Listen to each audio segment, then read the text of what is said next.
एक ऐसी ट्रिक से आगाह करेंगे, अक्सर इंजीनियर उन्हें ये खुफिया ट्रिक नहीं बताएंगे। दोस्तों आज हम आपको एक ऐसी जानकारी से आगाह करेंगे जिससे आप ट्यूबवेल का प्रेशर खुद बढ़ा। दोस्तों अक्सर दोस्तों की यही शिकायत है कि हमारे ट्यूबवेल का प्रेशर कम है। दोस्तों आप एक खुफिया ट्रिक के जरिए अपने ट्यूबवेल का प्रेशर बढ़ा सकते हैं और किसी को बुलाने की ज़रूरत नहीं। दोस्तों हम आपको एक ऐसी ट्रिक से आगाह करेंगे जिससे आप ट्यूबवेल का प्रेशर खुद बढ़ा सकते हैं।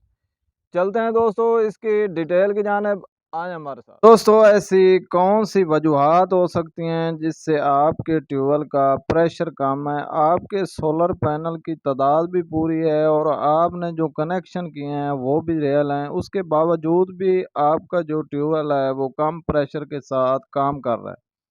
दोस्तों आज हम इसी मौजू पर बात करेंगे और आपको एक ऐसी खुफिया ट्रिक से आगाह करेंगे जिससे आप अपने ट्यूबवेल की खुद सेटिंग कर सकते हैं। अगर आप एक सोलर पैनल परचेज करते हैं तो आप दोस्तों इसका रियल करंट नहीं चेक करते, आप इसका क्यूआर कोड स्कैन कर लें या इसका रियल करंट चेक करें।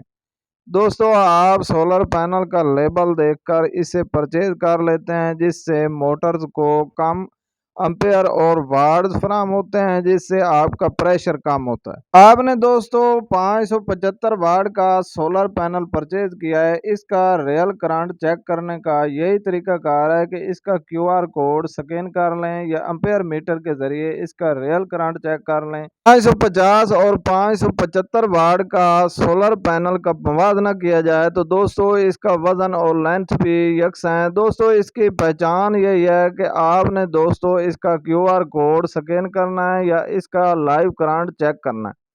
दोस्तों आपने एक 575 वाट के सोलर पैनल की परचेजिंग की है तो आपको दोस्तों इन्होंने 550 वाट का फराहम किया है, तो इससे ये नुकसान हो सकता है कि आपके ट्यूबवेल का प्रेशर कम होगा। और दोस्तों इस बात करने का यही मकसद है कि आपने पहली बात को ज़हन नशीन कर लेना है कि आपने एक रियल सोलर परचेज करना है जिससे आपके ट्यूबवेल का प्रेशर और बैकअप भी अच्छा बना रहे। आपके सोलर पैनल की तादाद भी पूरी है, आपका सोलर पैनल जो है वो ओरिजिनल है, उसके बावजूद भी आपके ट्यूबवेल का प्रेशर नहीं बन पा रहा। तो दोस्तों आप अपनी वीएफडी पर इस तरह की ट्रिक लगा के प्रेशर बढ़ा सकते हैं। दोस्तों आपने पहले डेटा का बटन प्रेस करना है, उसके बाद पीबी के ऑप्शन में आपने आना है। जिन दोस्तों का पीबी का ऑप्शन की पहली फ्रीक्वेंसी 90 पर है, आपने इसके 5 पॉइंट कम करना है क्योंकि इस ट्यूबवेल की पहले 80 पे चल रही थी, हमने इसकी 70 पर की है।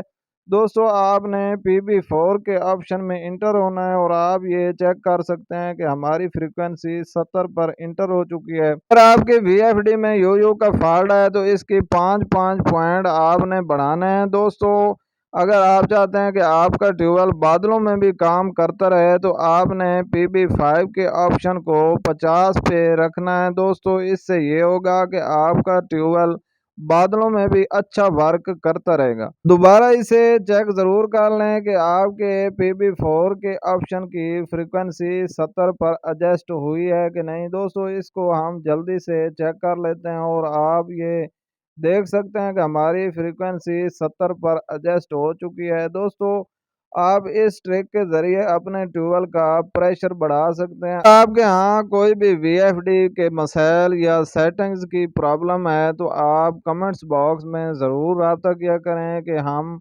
कौन सा VFD परचेज कर सकते हैं और इसके एरर के क्या मसाइल हो सकते हैं। दोस्तों कि हमारी बताई इन्फॉर्मेशन से आपको फ़ायदा हासिल होगा। इस वीडियो को लाइक और शेयर ज़रूर कर दें और चैनल को ज़रूर सब्सक्राइब किया करें ताकि लेटेस्ट आने वाली वीडियो आप तक पहुंचती रहे।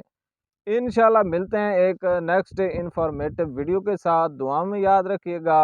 अल्लाह हाफिज़।